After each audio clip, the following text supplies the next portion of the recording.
I'm happy to welcome to the program Rosa María Payá. She is a Cuban human rights activist and the founder of Cuba Decide, a citizen initiative challenging Cuba's political system. Rosa, thanks so much for coming on the program. My pleasure. Thank you so much. We really appreciate it. Can you kind of give us a sense as to what started all of this in Cuba, at least not going back a long time, but just like what's the recent impetus to this particular round of protests? People is tired of the repression, is very tired of living without opportunities, without having the without being the rulers of their destiny. People is tired of the crisis, and people understand that the get out of the crisis is the end of the dictatorship. That's why they have been in the streets by tens of thousands, probably more, at least in 45 towns and cities, including all the major cities across the island. They have been protesting, demanding very loud and clear the end of the dictatorship, chanting for freedom in the street, asking also to the international community to pay attention to what the Cuban people is demanding and to support their demand for a democratic change. I know as an American, I look at this and it makes me really happy to see the Cuban people be able to express themselves in this way. I worry about what's around the corner for them as we know what this regime is capable of. What makes this round of protests different than maybe anything we've seen before?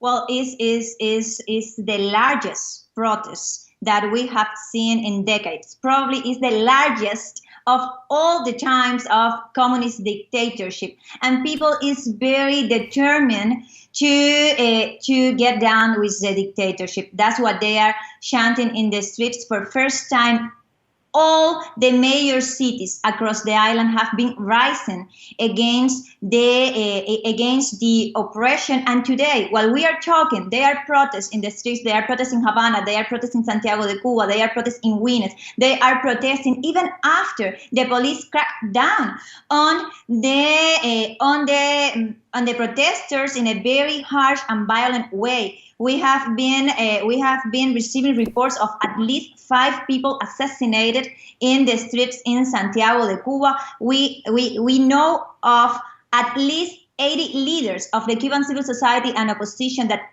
right now, while we talk, are detained and disappeared, and that number could be multiplied for 10 or for 5. We don't know, because they also shut down internet access. So during the most part of yesterday and today, we have almost no communication with the people in the island.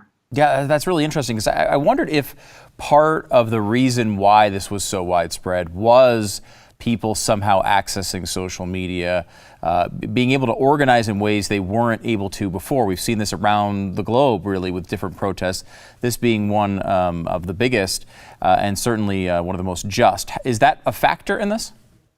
Definitely, that's a factor. The fact that now more people have access to internet, but we have to understand, when we talk about access to internet in Cuba, it's nothing similar to what we have here in the US. The access to internet is very, very expensive.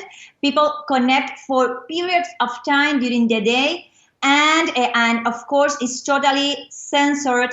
And in many times when they need it, they just shut it down, as they did yesterday, and they are doing today. That's why it's also so important that those that have the capacity to help the Cuban people to be informed and to communicate among themselves to do it. And that's something that we are also asking from this administration, that if they have the capacity to give internet access beyond the interference of the regime to the Cuban people, please do it, because right now that access could save life. One of the first reactions from the White House was a statement that basically seemed to insinuate that this was mostly COVID-19 related. They later on have now kind of updated those statements, and they're a little bit more, I think, directly about what these protests are really regarding when it comes to just freedom from the communist dictator.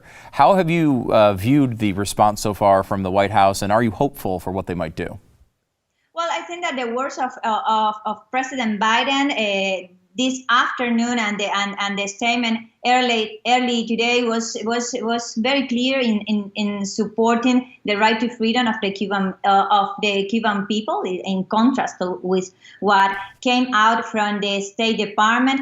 And I think that is a very good first step for the President Biden to support the right to our people to determine their future. But now we need the second and the third step. We need real actions in order to support that right to decide of the Cuban people, in order to protect the right to democracy that the Cuban people has. And by the way, this is not only a responsibility from the United States. Actually, that's a responsibility for all the member states of the OAS that have committed to defend democracy of all the peoples in the Americas. How to do it? Well, it's time to condemn the repression in Cuba. It's time to warn the Cuban regime about the serious consequences of shooting against their own people, as Díaz-Canel, the puppet of Raúl Castro, has commanded in national TV to the military. It's time also to activate each protocol in United Nations within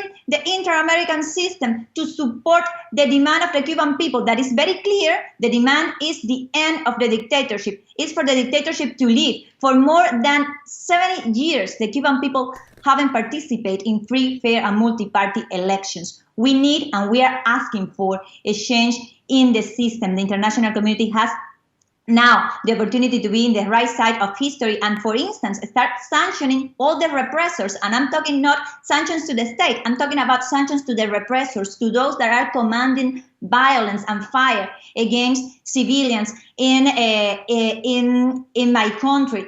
The international community, namely United States, the European Union, the OAS, they can also activate their global mechanisms to sanction these repressors. Enterprises, all those enterprises that have been doing business with the regime all these years, now they have to decide if they are going to continue being accomplices of a dictatorship that right now is repressing the people in the street and is even killing them.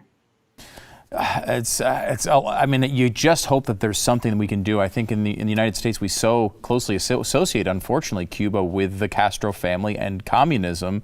It almost doesn't feel possible that the people could rise up against that. Is there a possibility in this country of enough people getting together to overthrow Castro?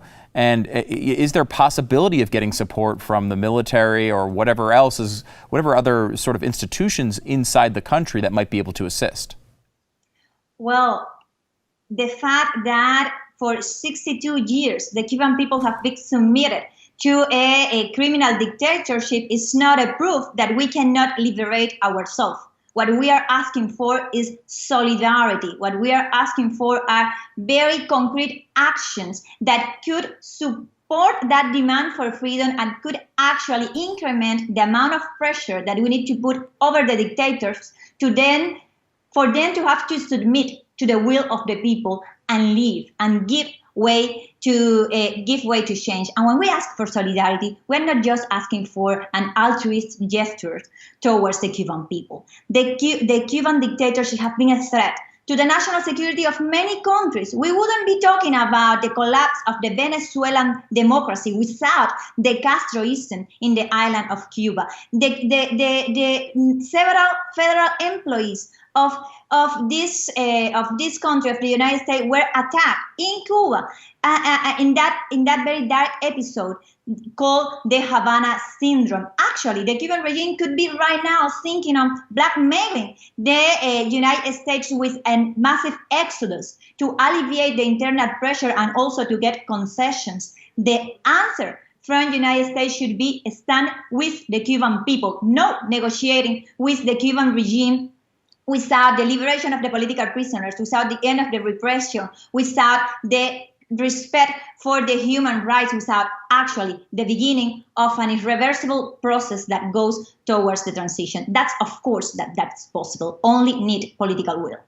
Rosa María Payá, the founder of Cuba Decide. Rosa, you outlined really well the ways that the U.S. government can get involved here and governments around the country. What can average citizens do? Is it just supporting it, learning about it more? What's the best way to help?